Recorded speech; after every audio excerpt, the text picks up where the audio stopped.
आज सकाळी सकाळी आमची घाई गडबड होती बाप्पांच्या दर्शनासाठी. दगडूशेठ हलवाई गणपती बाप्पांच्याच दर्शनासाठी आम्ही इथे निघालो होतो. त्यांचं नाव खूप ऐकून होते मी. आज म्हटलं साक्षात त्यांचं दर्शन होणार आहे आणि आपल्याला सकाळी त्यांची आरती पण मिळायला पाहिजे याची घाई होती. पण आरती तर काही मिळाली नाही, थोडा वेळ होऊनच गेला होता.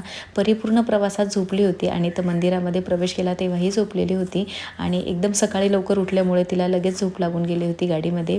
आणि बाप्पांना मी मोबाईलमध्येच बघितलेलं होतं, न्यूजमध्ये त्यांचं नाव ऐकलेलं होतं आणि बघितलेलं होतं. आज साक्षात त्यांचं दर्शन करणार आहे मी. खरंच त्याचा मला एक वेगळाच आनंद होता आणि सकाळी सकाळी केलेलं दर्शन खरंच मनाला खूप प्रसन्न वाटत होतं. आतमध्ये गेल्यानंतर एकदम आम्हाला कुठं न थांबता एकदम छान दर्शन झालेलं होतं. बाहेर आलो, प्रसाद वगैरे घेतला. घरून आम्ही काहीच खाऊन आलेलो नव्हतो, कारण की मी सांगितल्याप्रमाणेच आरती मिळायला पाहिजे याचीच आमची घाई होती. आणि नंतर चहा नाश्ता वगैरे करून घेतला आणि पुढे निघालो आहे आम्ही प्रति शिर्डीला साईबाबाच्या दर्शनासाठी.